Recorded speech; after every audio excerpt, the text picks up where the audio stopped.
I believe that it's important to admit when you're wrong.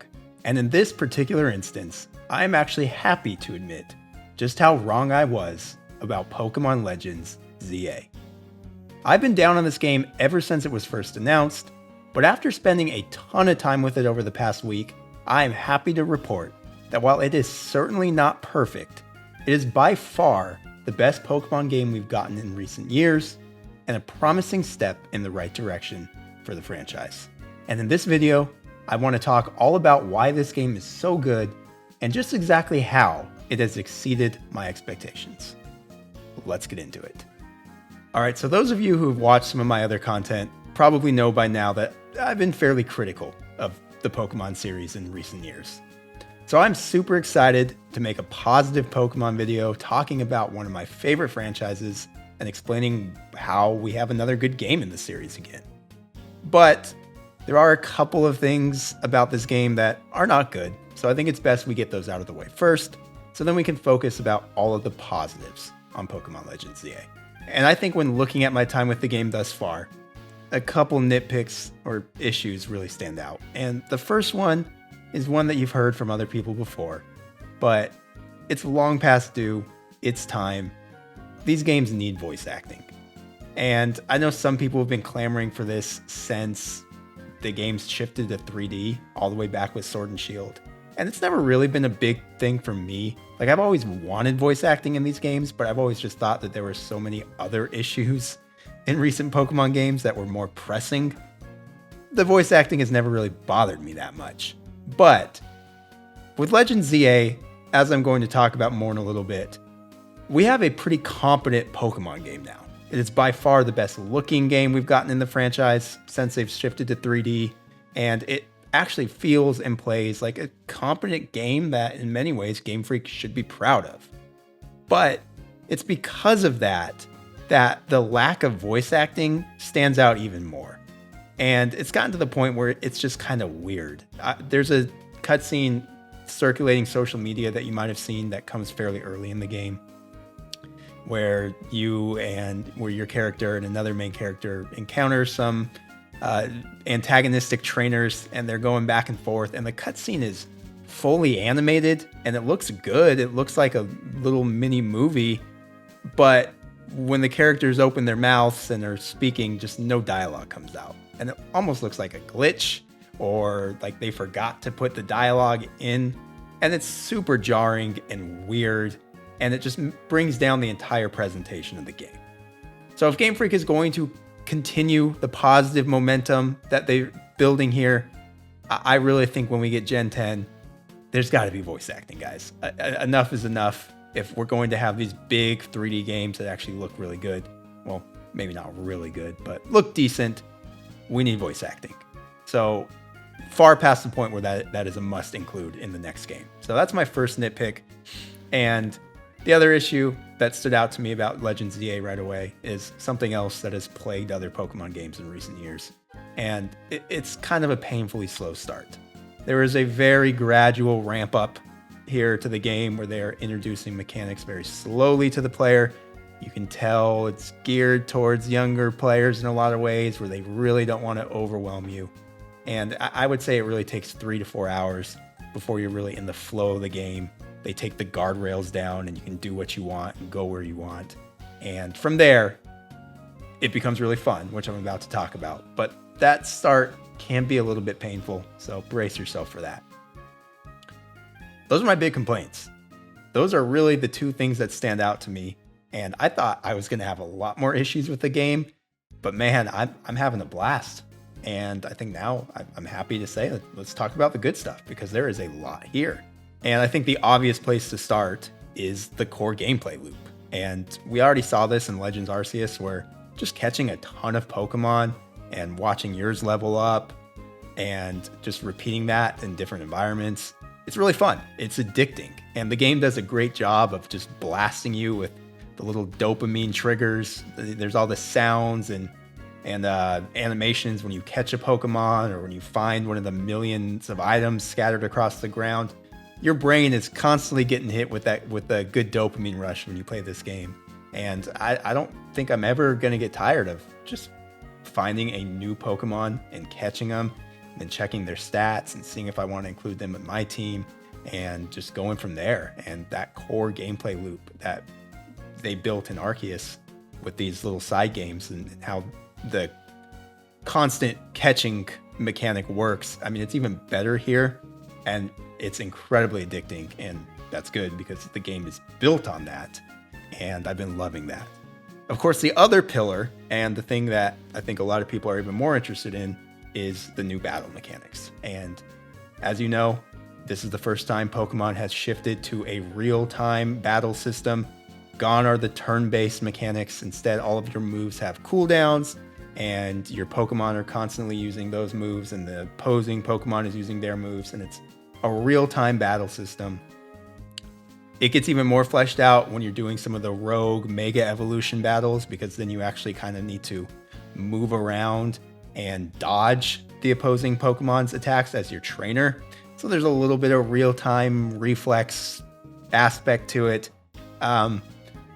It's all very simple. I don't know if this is really one of the strengths of the game for me, but it's still fun enough, and it is refreshing to have a new take on Pokemon combat. And even though it is very simple at its core, and most of the time you're kind of just rotating between your Pokemon's two strongest attacks and using one, and then as that one cools down, you use the other, and then maybe you rotate in a third. So, and then the opposing Pokemon's doing the same thing, so it kind of still has a turn-based feel to it, and it's not really as dynamic as I was hoping. But, like I said, it's a change of pace, it's fun, and the thing that I've been really impressed by with the battle mechanics are the animations. I mean, it looks like Game Freak completely overhauled the animations for every move. They all look pretty impressive and feel good to use. Like a standout for me is I picked Totodile, of course, because he is by far the best starter available here. And he's a Feraligatr now, and watching him use Aqua Jet and just blast forward in a stream of water and then hit the opposing Pokemon, it actually feels cool and impactful, and all of the moves seem to be like that. They all feel super cool to use and look way better than they ever have, and that carries over to the Mega Evolution aspect as well. Of course, Mega Evolution is back, and Mega evolving your Pokemon and watching your badass Mega Charizard or Feraligatr wreak havoc on an opponent and unleash all their cool looking attacks. It's all very stylish. And even though the system itself is maybe a little bit more shallow than I was hoping for, it's built with so much style and flair for a Pokemon game that I couldn't help but be impressed by it. And I enjoyed every single battle that I've done so far, even if it is kind of simple. So kudos to Game Freak for trying something drastically new with this battle system. I think there's something to build on here, and I think that if this becomes a little bit more fleshed out and a little bit more polished, I think it could be something special. But for now, it's a lot of fun, and it looks damn cool, which I was not expecting, so they did a great job there. And I think that's a good transition to how the game looks in general. And maybe you've seen a lot of this stuff online with people kind of crapping on the game's look and the buildings being low resolution and all of that.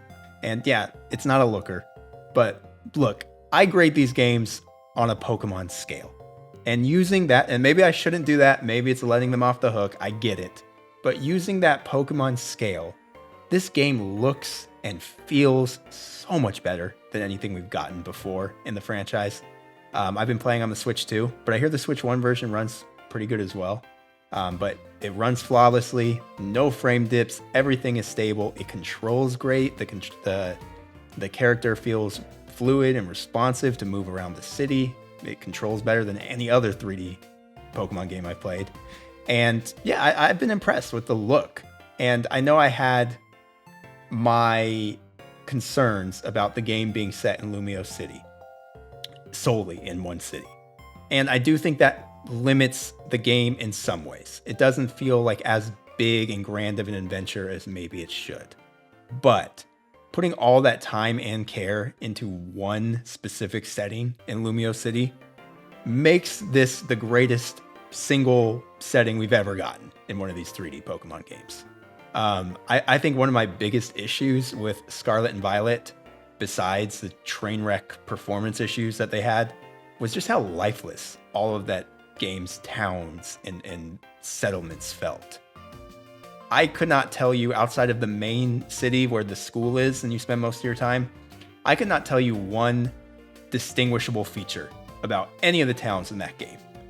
Besides, actually, I guess there's the one with the windmill that ran at like 10 FPS. So that one stands out in my head. But besides that, none of those towns were remarkable or felt like towns. They all felt just slapped together, almost like they were procedurally generated. And I just thought that was a huge weakness of those Pokemon games. Lumio City here, despite some low quality textures, feels like a realized living place. There are NPCs everywhere. It looks like a lot of the time they're going about their day, doing their thing. There's plenty of things to look at. There's distinguishable landmarks and cool parks and everything. It feels like a ton of love went into this setting. And granted, they kind of had to, considering the entire game is based here, but they did a good job. And it feels alive, and it feels like you can actually kind of get sucked into this place. And, you know, one thing that stands out to me that might sound small, but I remember at one point I was going across the city and I saw a Pichu running across the ground in front of me. And I hadn't caught a Pichu yet, so I ran up to it and was going to try to attack it and catch it. And then I saw a little boy running behind the Pichu, chasing it. And I realized that it was his Pokemon and they were actually playing together. And again, this sounds simple, but there are a lot of these little world building functions and interactions that are happening in Lumio City as you play. And despite the simplicity of it, it really, really goes a long way to fleshing out the world and making it feel like a really great setting. And that's huge, because I feel like we've not really had that in recent Pokemon games. And again, I have to give Game Freak props for that, because I think even though setting this game in one city kind of limits it, and I'm still not sure that it was the best course of action, they implemented it in basically the best way they could have. And I think they really pulled it off. So again, props to them. And last thing, I'm only about halfway through the story, I think, maybe a little past halfway, but the writing is pretty good. And again, grading it on the Pokemon scale, it's not anything world changing, but there's kind of a interesting mystery at the heart of it. And there's some interesting characters who have some unique motivations and are well written. And you're spending a lot of time with these characters, of course, since you are all just in Lumio City for the duration of the game. So again, writing was really important here. And we'll see if they land the ship. But so far, I think they've done a really good job. And I'm enjoying the cast of characters here. And it feels like a fun, whimsical Pokemon adventure. And again, I think they've done a really good job with the writing, and just the overall presentation in that regard is well done. So those are my high-level overview thoughts of my time with Legends ZA so far. I'm sure I will be talking about this game more on my channel going forward. There are a couple things I have in mind about how future games can learn from ZA and that sort of thing. But for now, I'm having a blast with this game. I'm very, very pleasantly surprised by it. And like I said, I am more than happy to admit that I was wrong about it.